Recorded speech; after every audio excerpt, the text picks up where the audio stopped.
ये गुलाब सिंह जो स्थान का नाम है पूरा स्थान प्रमंडल। पूरा स्थान प्रमंडल। अच्छा अच्छा। तो सर्वप्रथम इधर ब्रह्मा जी के पुत्र हुए थे कश्यप ऋषि। कश्यप ऋषि, हाँ। कश्यप ऋषि ने भगवान जी के स्थान में बैठ के जो है पूजा अर्चना तपस्या करी। तो काफी समय तक उन्होंने तपस्या करी। जब महादेव जी कश्यप ऋषि की पूजा से प्रसन्न हुए, उसके बाद कहते हैं कि महादेव ने कश्यप ऋषि जी को दर्शन दिए।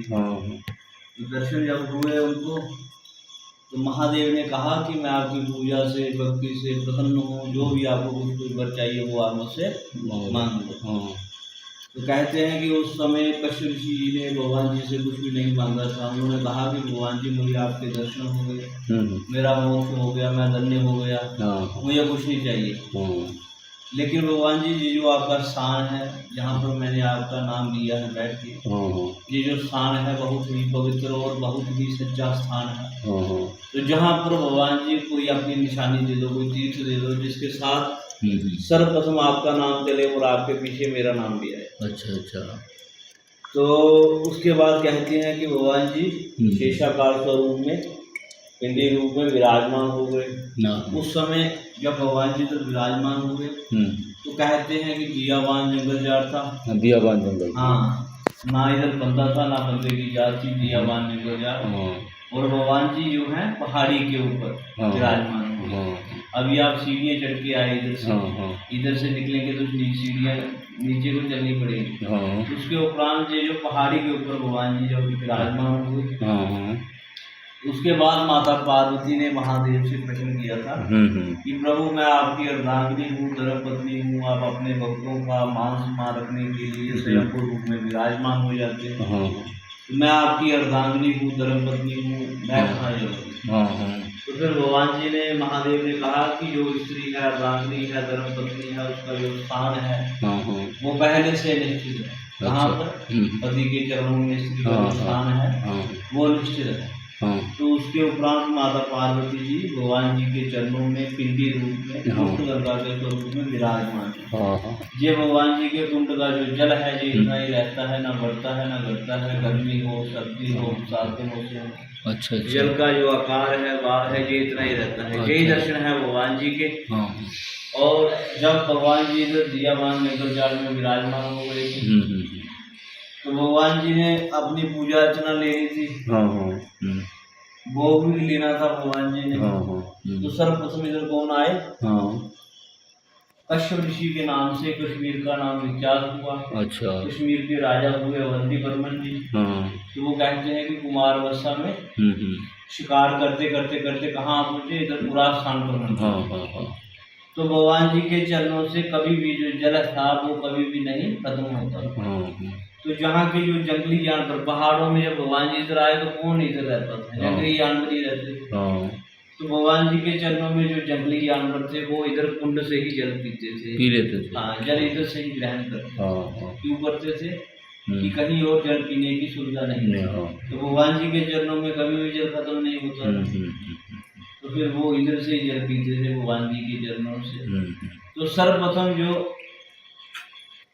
भगवान जी की प्रथम जो सेवादार हुई वो गिदड़ी हुई। जैसे जंगली जानवरों में गिदड़ी इधर आते हैं, सियार जिनको हम बोलते हैं।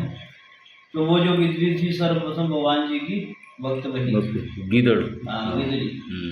तो जब वो नीचे जल झुक के पी रही थी कुंड से, तो जो कश्मीर से कुमारवस्था में अवंती बर्मन जी राजा आए, तो उन्होंने दूर से उसको जो है गिदड़ी को बाण लगा दिया। अच्छा, बाण लगा दिया। बाण जो है सिर में लगा गिदड़ी की, भगवान जी के चरणों में मृत्यु हो गई।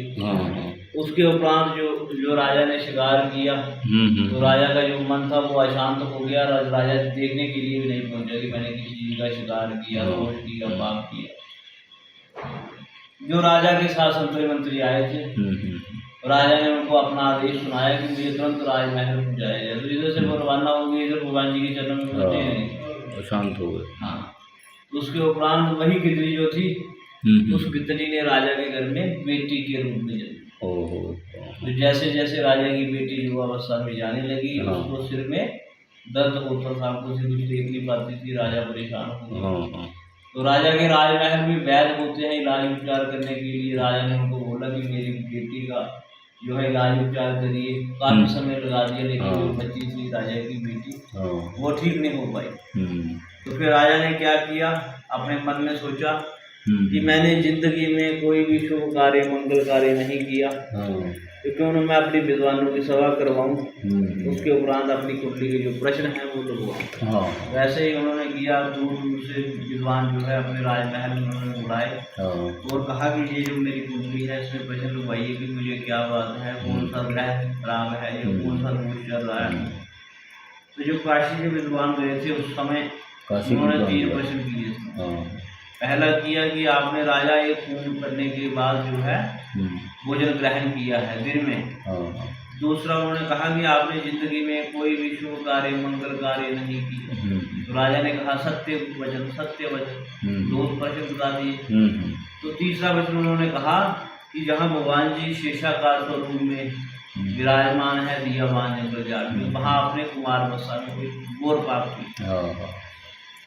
तो राजा ने उनसे तुरंत कहा कि मैंने जिंदगी में बहुत सारे शिकार दोष पाप किए, मुझे कुछ ज्ञात नहीं कि मुझे कहाँ से दोष है कहाँ से नहीं। तो अगर आप मुझे इतना बता सकते हैं, कोई दिशा बता दीजिए, कोई जगह बतलाओ जहाँ मैं जाऊँ तलाश करूँ। तो उसके उपरांत उस समय काशी से गए हुए विद्वानों ने बताया था कि कश्मीर से सीधा दक्षिण साइड चले जाए। अच्छा। कोने में जहाँ सूर्य अस्त होता है वहाँ कोने में दियावान जंगल जाए, तो भगवान जी वहाँ पर विराजमान। अच्छा। तो वहाँ ही आपकी जो बच्ची है वो ठीक होगी, अन्यथा नहीं। तो फिर राजा ने जब सुना तो तुरंत अपनी सेना को आदेश दिया कि जाओ तलाश करो। तो आया नहीं राजा। तो सेना ने कितना समय लगाया कितना नहीं लगाया इस चीज़ का किसी को कोई पता नहीं, लेकिन एक समय ऐसा आया कि सायंकाल में जो सेना है वो इधर भगवान जी के चरणों में विराजमान हो जाती है और भगवान जी से प्रार्थना विनती करती है कि भगवान जी अगर हमारे राजा को कोई कुमार अवस्था से लेके कोई युवा अवस्था तक कोई आपकी गद्दी से उनको कोई दोष है कोई पाप है, तो हमारे इधर से कश्मीर जाते समय राजा की जो बच्ची है बेटी है वो ठीक हो। वैसा ही हुआ।